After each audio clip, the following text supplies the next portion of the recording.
All right. Well, good morning, everybody. So now I can really say a relaxed good morning to you. Hi. And thank you for being here to, hierarchy works through events, we are told, right? They also work through tape recorders. So, all right, there you go. So we gather for these yearly events and provide an opportunity for the reception and distribution of this energy. So I'm grateful that you come, you make the effort, and you endure the marathon. Thank you. I'd like to talk just a little bit about, briefly actually, the highest light and the greatest light. Yesterday we had the idea that the highest light controls. It's a great word of power for the sixth ray. But I'd like to contrast that with a ray that many more of us perhaps are utilizing at this time, the great second ray. These two work together, don't they? So with the highest light controls, we note the factor of will is emphasized. Through the fact of control, there's a very strong connection between the sixth ray and the first ray. And we think of the power of Mars, that good old planet so powerful at this time, which has in it not only the sixth ray of devotion and idealism, but the first ray of will and power. It is the red planet after all. So when we think of Mars, these two rays go together. And I love to, I'm interested in schools, right? And I'm sure many of you are as well. So they have a school on Mars, we're told. And here's who teaches, okay? The Mars, the School for Warriors, or the Open Grades for Soldiers. 4 of these planetary schools are responsible for the energy flowing through the foremost exponents of the 4 castes. And this is not only in India, but in all parts of the world. Now, this is very descriptive. Its teachers, the teachers on Mars, are spoken of as the graduates of the ruddy fire, and are frequently portrayed as clothed in red robes and carrying ebony wands. I guess they don't mess around, right? They work under the first aspect, logoic, and train those who work along the line of the destroyer. Okay, so the first ray is involved in Mars too, isn't it? Very interesting. So this sense of the high and low is emphasized. Now, when we go to the other planet of the sixth ray, I want to speak of Neptune, because he doesn't give us the keys to all the planetary schools. I mean, what are we doing here, talking about schools on other planets? But okay, this is spiritual occultism. It's okay. The transcendentalism of Neptune is involved. So on Neptune, the following applies. On Neptune, this school, and note the difference in the quality of it, this school concerns itself with the development and fostering of the desire element, and its graduates are called the sons of Vishnu. Vishnu is the great second ray deity, and Christ is Neptune, and Christ is a manifestation of Vishnu as well. And here is the symbol. Their symbol is a robe, not a red robe, okay, but a robe with a full-sailed boat portrayed over the heart. Beautiful. The significance of which will be apparent for those who have eyes to see at this early hour. So this is an entirely different quality of this sixth ray, essentially really second ray planet, the great monadic planet of the second ray in our solar system. So this gives you an idea of the lower and the higher sixth ray. Now, so the highest light controls, that's the mantle of the sixth ray. And we have to have these strong abstract things in mind in order for us to appreciate all the beautiful concretizations and expressions of these qualities, which will be demonstrated through this conference. Now, the word of power of the second ray. I see the greatest light. Not the highest light controls, I see the greatest light, okay? So note here that consciousness is emphasized. And note the, if I can say, the spherical nature of this mantra, this word of power. It is, in a way, a monadic mantra, a Jupiterian in its nature, remembering that every one of these planes of our cosmic physical plane is ruled by a planet, and the monadic plane, where you see the greatest light, is ruled by Jupiter. The expansion of consciousness involved. And now, let's read about the planetary school on Jupiter, and understanding, therefore, something about the difference between these mantras. I love this one, too. And if I had to have a choice of where to come from, I think it would be Jupiter or Mercury. You know, I could go shuttle back and forth between the two. Jupiter, the school of beneficent magicians. Nice, huh? This planet is sometimes called, in the parlance of the schools, the College of Quadruple Force Units. For its members wield 4 kinds of force in constructive magical work. Remember, Jupiter, you know, it kind of looks like a 4, doesn't it? And it has a lot of ray 7 as well as ray 2. In constructive magical work. Another name given to its halls is the Palace of Opulence, for its graduates work with the law of supply and are frequently called the sowers. So if something's missing, and it always is, you know, Jupiter will supply that. And it is related to this great second ray aspect of the will called the will to fulfillment. So the transition that we must undertake is from the 6th ray to the 2nd, which is the most prominent ray, of course, in our solar system and planet. We're using the highest light, the disciplines of the highest light, to get to the greatest light, and in order to blend with the great indigo ray. So this is the contrast we have to have in mind. Now, you know, when you look at the names of the 6th ray Lord as they appear in Esoteric Psychology 1, you're amazed by their ferocity. You know, it's not very Neptunian. It's mostly the Martian factor that is being emphasized. So, you know, let me kind of repeat some of these so we get them in mind, because, as a matter of fact, he says, if you want to know what your ray may be, then study the Ray Lord names, because they will give tremendous hints as to our essential quality. So the 6th ray words, you know, the names of the Ray Lord kind of, you know, get into a little meditative mood here. The negator of desire, the one who sees the right, the visioner of reality, the divine robber, the devotee of life, the hater of forms, the warrior on the march, so Martian, isn't it? The sword bearer of the Logos, the upholder of the truth, the crucifier and the crucified, the breaker of stones, the imperishable flaming one, the one whom naught can turn, the implacable ruler, the general on the perfect way. Master DK says that Master Jesus is as a great general. You've seen that description, amazing. He has piercing eyes as a great general, the one who leads the 12. Well, there's not much Neptune there, is there? This is extremely Martian, and it carries with it the power of the first ray, doesn't it? So, you know, it's kind of a blend. Those 2 rays are very much, as so many 6th ray people think they are on the first ray for this very reason. Okay, so discriminate. Now, let's keep in our sort of meditative mood here. I don't see my time. Oh, there it is. If I look over far enough, I'll see when I should stop. All right, the 2nd ray. The Ray Lord names are entirely different. And realizing, of course, that these 2 Ray Lords are very closely related as are the solar plexus and the heart. Okay, because Mars, the solar plexus, Jupiter, the heart. The displayer of glory, the Lord of eternal love, the cosmic magnet, the giver of wisdom, the radiance in the form, the master builder, the conferrer of names, the great geometrician, the one who hides the life, the cosmic mystery, the light bringer, the Son of God incarnate, the cosmic Christ.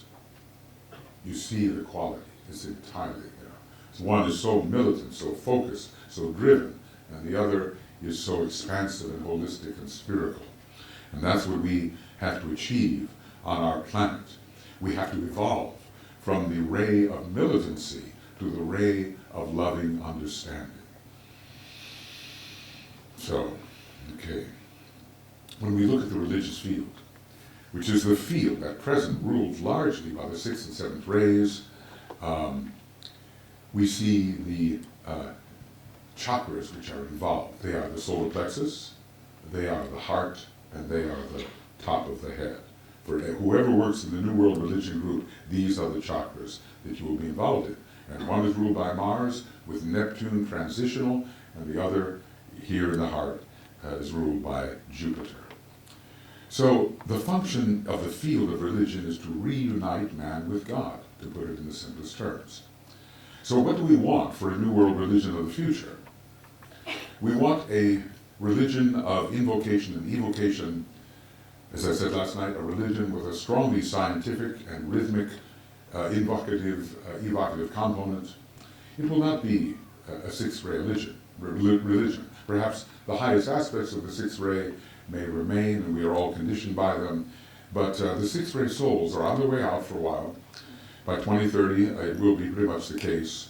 And it has so long conditioned civilization and culture, but it cannot condition what we call the New World religion. It can only be a subsidiary kind of focus, because it's meant to be based on different energies altogether, on the 2, on the 5, on the 7, and maybe some of the beauty of the 4. Okay. So in relation to this New World religion, the literal concrete mind can be very difficult. We have to be careful about that. We're told by some religious sort of, gung-ho types that the Bible is inerrant. Have you heard of it? The inerrancy of the Bible, word for word, just the way God dictated it. What, in English? I don't know. Anyway, inerrant. This fifth-ray mind must give place to the intuitive mind. And thus the concrete mind must be rendered more abstract, more Buddhic. I talked about this a little bit last night. But fortunately, as I said, that's coming in the Aquarian age. And yet it will be a scientific age, because that fifth ray of the human personality will be there, and the great power of the luminous fifth ray coming into Aquarius. So you just know that the New World religion is going to have this strongly scientific component, and Master Hilarion and Master Jesus will work for the coming together of these factors. Well, okay, it's, I have to watch my time here. In this New World religion, the cosmic ethers under Aquarius and the planet Uranus will be very important. So we will see development in this religion, not only to the visibility of our systemic ethers, which are sort of here, we call it the health aura and more subtle aspects, but also the highest parts where we are aiming for our spirituality right now will be part of this New World religion. So the Buddhic factor, the factor of intuition, pure reason, divine harmony, all that really has to come into this religion, and it will. The sixth ray on our planet, of course, is very important at the present time, because our planetary logos has an emotional problem.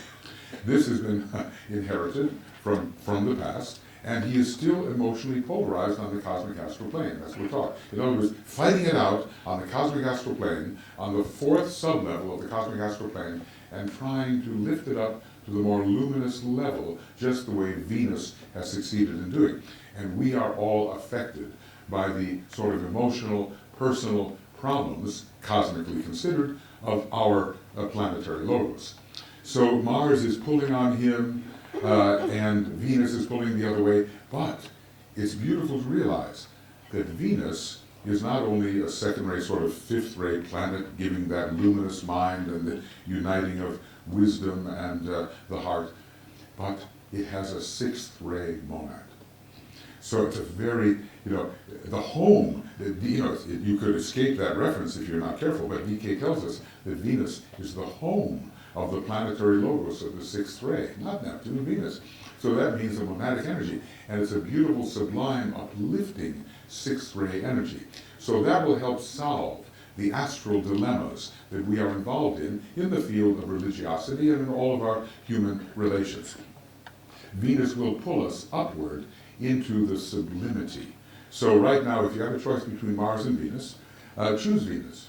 I think it's women are bringing in the new age. They are, and women are connected with the Venus, and Mars with the men. In that sense, the personality is masculine, and the wise soul is feminine. So it's another way to look at it. Okay, so when this transition occurs, our dilemmas will be greatly reduced. Well, you know, many of us have been on the sixth ray a long time, millions and millions of years. It's like this. You cannot start out on a soul ray 1, 2, or 3. It just isn't that way. It has to be 4, 5, 6, or 7. That's how you start.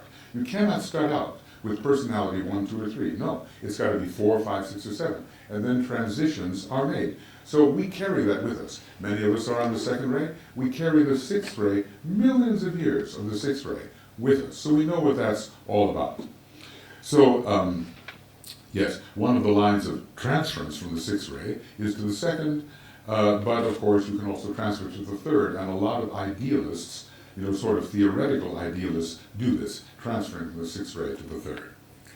So just as humanity is in transition towards a kingdom of nature, which can express love, and that is the fifth Venusian kingdom, so the religions of humanity must express the planet's emerging second ray soul. Now, sometimes we say, hey, we live on a third ray planet, right? But you all know, I think you do know, that the soul ray of our planet is the second ray. And of this emergence, the reappearance of the Christ, so imminent, is the harbinger, the emergence of the second ray soul of our planet. Anyway, you know, ray stuff. Sixth ray religions will no longer do for us. We can take the best, because, you know, like DK said to some of his disciples, look, you think it's your mind that got you to us. It's not. It's your devotion that brought you to us. So we need devotion. It is inherent, absolutely. But they will not shape the new religion. Let us, oh well, I haven't much time, but there's a beautiful thing here from the law of repulse on the sixth ray, and it shows how the follower turns into, in a way, the lover of all humanity. So a pilgrim is coming up in the dark and finds the follower, who's very distressed because he's lost his way, and says, lead me to the light, lead us to the light. But the follower found no words, no indicated leader, no formulas of truth, no forms or ceremonies. He found himself a leader and drew others to the light that shone on every hand. He worked and struggled forward. His hand held others, and for their sake he hid his shame, his fear, his hopelessness, and his despair. He uttered words of surety and faith in life and light and God, in love and understanding. See the transition from the sixth ray to the second. Then his tunnel disappeared. He noticed not its loss. Upon the playground of the world he stood with many fellow players, wide to the light of day. And I like this part coming up. In the far distance stood a mountain blue, and from its summit issued forth a voice which said, come forward to the mountain top, and on its summit learn the invocation of a Savior. To that great task, the follower, now a leader, bent his energies. He still pursues the way. So this beautiful transition in the law of repulse for the sixth ray shows us how we can make the transition from our militant, divisive, conflicting sixth ray religions into the great universal religion that will be ruled by the second ray primarily. Well, okay. I have a comment here about nuclear weapons. I've said here that people who love heaven too much and also possess nuclear weapons have the means at their disposal to send us all on a heavenly journey from which it will take millions of years to return. We have to be very, very careful to make sure that the sixth ray does not persist in any violent form, and that the second ray, of which people like ourselves are capable of understanding and transmitting and infusing, we have to be very careful that Mars turns into beautiful Jupiter and Neptune for the sake of the world. Okay. Well, I seem to be on the last page, which is a good thing. So, just a few points. in this transition, we have responsibilities. We have to deepen our vision and render it revelatory. We have to become devoted to the good of all, not just some narrow good, which is partial. We have to broaden our idealism and render it inclusive. We have to seek out and cultivate what I call the all-inclusive sphere. I'm speaking in very Jupiterian terms now, very secondary terms.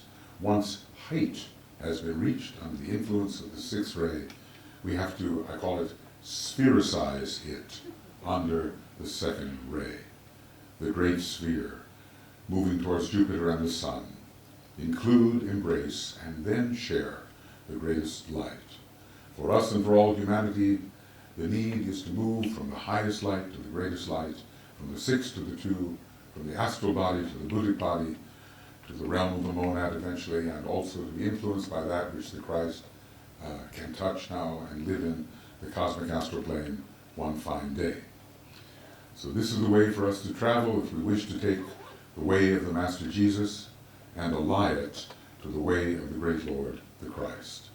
At least we must do this for this cycle, until the sixth ray, now rapidly passing out, returns on a higher turn of the spiral and demonstrates the transcendent qualities of Neptune rather than the ferocity of Mars.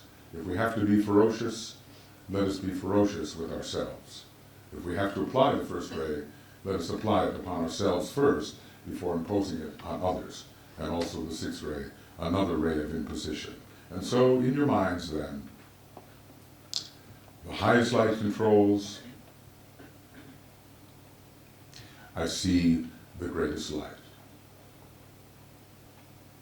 And those can form for us patterns of thought in which we can place the beautiful offering that this conference will give in proper context.